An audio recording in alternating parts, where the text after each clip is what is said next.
ಬಹುನಿರೀಕ್ಷಿತ ಲೋಕಸಭಾ ಚುನಾವಣೆಯ ದಿನಾಂಕಗಳು ಪ್ರಕಟ ಆಗಿದೆ. ಇಡೀ ದೇಶದಲ್ಲಿ 7 ಹಂತದಲ್ಲಿ ಚುನಾವಣೆ ನಡೆಯುತ್ತೆ. ಕರ್ನಾಟಕದಲ್ಲಿ 2 ಹಂತದಲ್ಲಿ ನಡೆಯುತ್ತೆ. ಮೊದಲನೇ ಹಂತ ಕರ್ನಾಟಕದಲ್ಲಿ ಏಪ್ರಿಲ್ 26 ಮತ್ತು ಎರಡನೇ ಹಂತ 7ನೇ ತಾರೀಕು ಮೇ ಅಂದು ನಡೆಯುತ್ತೆ. ಎಲ್ಲ ಹಂತಗಳ ಚುನಾವಣೆ ಮುಗಿದ ಬಳಿಕ ಜೂನ್ 4ನೇ ತಾರೀಕು ಚುನಾವಣೆಯ ಅಂತಿಮ ಘಟ್ಟ ಫಲಿತಾಂಶ ಪ್ರಕಟವಾಗುತ್ತೆ.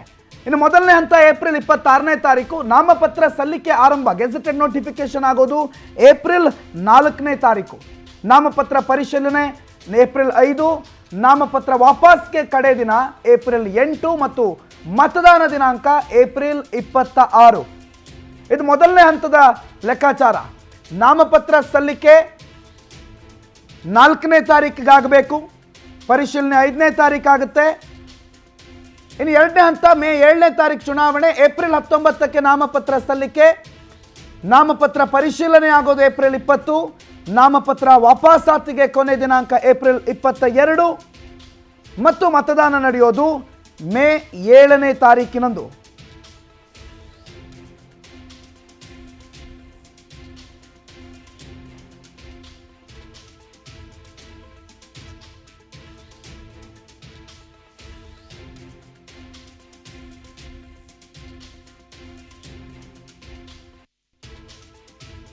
ಪತ್ರ ಸಲ್ಲಿಕೆ ಏಪ್ರಿಲ್ 19ರ ಒಳಗಾಗಬೇಕಾಗುತ್ತೆ. ಎರಡನೇ ಹಂತ ಚುನಾವಣೆ 20ನೇ ತಾರೀಕು ಪರಿಶೀಲನೆ, ನಾಮಪತ್ರ ವಾಪಸಾತಿಗೆ 22ನೇ ತಾರೀಕು ತನಕ ತಮ್ಮ ಸಮಯ ಇರುತ್ತೆ.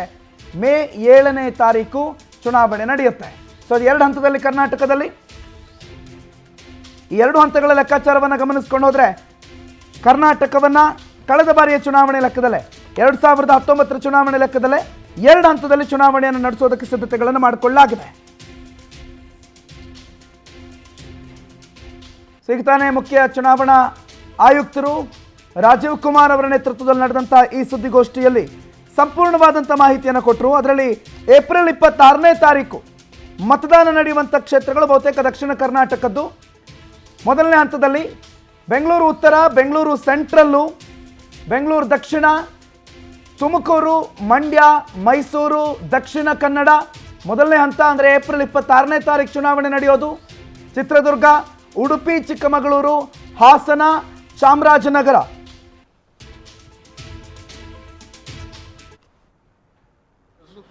This is Ritika Chopra from the Indian Express. Thank you. Okay. The gentleman in that orange shirt there. Yeah, please. मैं कृष्णमोहन शर्मा, भारत एक्सप्रेस से। मेरे 2 सवाल हैं। जिस मुहिम में आप लगे हुए हैं कि वोटिंग परसेंटेज बढ़े। To one question. We don't have.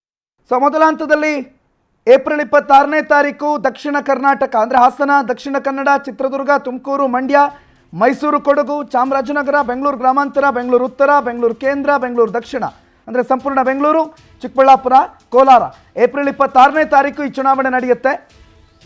May 7ನೇ ತಾರೀಕು ಚುನಾವಣೆ ನಡೆಯುವಂಥ ಕ್ಷೇತ್ರಗಳು ಲೋಕಸಭಾ ಕ್ಷೇತ್ರಗಳ ಲೆಕ್ಕಾಚಾರದಲ್ಲಿ ಚಿಕ್ಕೋಡಿ, ಬೆಳಗಾವಿ, ಬಾಗಲಕೋಟೆ, ಬಿಜಾಪುರ, ವಿಜಯಪುರ, ಕಲಬುರಗಿ, ರಾಯಚೂರು, ಬೀದರ್, ಬಳ್ಳಾರಿ, ಹಾವೇರಿ, ಧಾರವಾಡ, ಉತ್ತರ ಕನ್ನಡ, ದಾವಣಗೆರೆ ಮತ್ತು ಶಿವಮೊಗ್ಗ.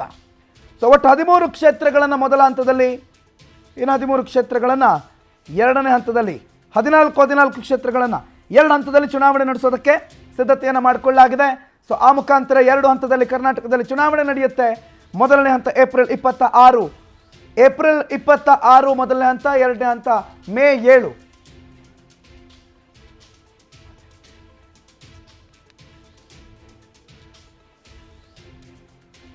ಸೊ ಕರ್ನಾಟಕದ 28 ಲೋಕಸಭಾ ಕ್ಷೇತ್ರಗಳನ್ನು 14 ಮೊದಲ ಹಂತದಲ್ಲಿ 14 ಲೋಕಸಭಾ ಕ್ಷೇತ್ರ, ಎರಡನೇ ಹಂತದಲ್ಲಿ 14 ಲೋಕಸಭಾ ಕ್ಷೇತ್ರ. ಸೊ ಒಟ್ಟು 14 ಲೋಕಸಭಾ ಕ್ಷೇತ್ರಗಳ ಹಂತದಲ್ಲಿ 2 ಹಂತದಲ್ಲಿ ಚುನಾವಣೆ ನಡೆಯುತ್ತೆ. ಮೊದಲ 14 ಕ್ಷೇತ್ರಗಳಿಗೆ ಏಪ್ರಿಲ್ 26ನೇ ತಾರೀಕು ಚುನಾವಣೆ ಆದರೆ ಎರಡನೇ ಹಂತ ಮೇ 7ನೇ ತಾರೀಕು ಉಳಿದ 14 ಲೋಕಸಭಾ ಕ್ಷೇತ್ರಗಳಿಗೆ ನಡೆಯುತ್ತೆ. ಸೊ ಒಟ್ಟಾರೆ ಜೂನ್ 4ನೇ ತಾರೀಕು ಇಡೀ ದೇಶದ 7 ಹಂತದ ಚುನಾವಣೆಗಳು ಮುಗಿದು ಜೂನ್ 4ನೇ ತಾರೀಕು ಲೋಕಸಭೆಯ ಗದ್ದುಗೆಯನ್ನು ಯಾರು ಏರ್ತಾರೆ ಅನ್ನುವಂಥ ನಮ್ಮೆಲ್ಲರ ಪ್ರಶ್ನೆಗೆ ಉತ್ತರ ಸಿಗುತ್ತೆ. ಫಲಿತಾಂಶ ಪ್ರಕಟವಾಗುವ ದಿನ ಜೂನ್ 4. ಈ ಚುನಾವಣಾ ಆಯೋಗದ ಸುದ್ದಿಗೋಷ್ಠಿಯಲ್ಲಿ ಲೋಕಸಭಾ ಚುನಾವಣೆ ವಿಚಾರದಲ್ಲಿ ಪ್ರತಿ ರಾಜಕೀಯ ಪಕ್ಷಗಳಿಗೂ ಕೂಡ ಈ ಚುನಾವಣೆ ಘೋಷಣೆ ಆದಮೇಲೆ ಅಂದರೆ ಈಗಾಗಲೇ ಮಾಡೆಲ್ ಕೋಡ್ ಆಫ್ ಕಾಂಡಕ್ಟ್ ಆರಂಭ ಆಗಿದೆ, ಮಾದರಿ ನೀತಿ ಸಮಿತಿ ಆರಂಭ ಆಗಿದೆ. ಈ ಕ್ಷಣದಿಂದ ಯಾವುದೇ ಸರ್ಕಾರಗಳಾಗಿರ್ಬೋದು, ರಾಜ್ಯ ಆಗಿರಲಿ ಕೇಂದ್ರ ಸರ್ಕಾರ ಆಗಿರಲಿ ಯಾವುದೇ ಶಂಕುಸ್ಥಾಪನೆ ಗುದ್ದಲಿ ಪೂಜೆಗಳನ್ನು ಅಥವಾ ಲೋಕಾರ್ಪಣೆಗಳನ್ನು ಈ ನಂತರ ಮಾಡೋ ಹಾಗಿಲ್ಲ. ಸೊ ಇಲ್ಲಿವರೆಗೂ ಗ್ಯಾರಂಟಿ ಸಮಾವೇಶಗಳು, ಇತರೆ ಕಾರ್ಯಕ್ರಮಗಳು, ಗುದ್ದಲಿ ಪೂಜೆಗಳು, ಲೋಕಾರ್ಪಣೆ ಕಾರ್ಯಕ್ರಮಗಳು, ಹೊಸ ಯೋಜನೆಗಳ ಘೋಷಣೆ, ಅನುದಾನಗಳ ಘೋಷಣೆ, ಇದೆಲ್ಲ ಏನೇನು ಆಗ್ತಾ ಇತ್ತು ಈವರೆಗೆ, ಈ ಕ್ಷಣದಿಂದ ಅಂದರೆ ಚುನಾವಣಾ ಆಯೋಗದ ಈ ಪತ್ರಿಕಾಗೋಷ್ಠಿ ಆರಂಭ ಆದ ಕ್ಷಣದಿಂದ ಇದ್ಯಾವುದೇ ಅಭಿವೃದ್ಧಿ ಕೆಲಸಗಳು, ಅದಕ್ಕೆ ಶಂಕುಸ್ಥಾಪನೆ, ಲೋಕಾರ್ಪಣೆ ಇದ್ಯಾವುದು ನಡೆಯೋ ಹಾಗಿಲ್ಲ. ಮಾದರಿ ನೀತಿ ಸಂಹಿತೆ ಜಾರಿಯಲ್ಲಿದೆ. ಜೂನ್ 4ರವರೆಗೂ ಕೂಡ ಮಾದರಿ ನೀತಿ ಸಂಹಿತೆ ಜಾರಿಯಲ್ಲಿರುತ್ತೆ. ಜೂನ್ 4ನೇ ತಾರೀಕು ಭಾರತದ 2024ರ ಲೋಕಸಭಾ ಚುನಾವಣೆಯ ಫಲಿತಾಂಶ ಜೂನ್ 4ನೇ ತಾರೀಕು ಪ್ರಕಟವಾಗುತ್ತೆ.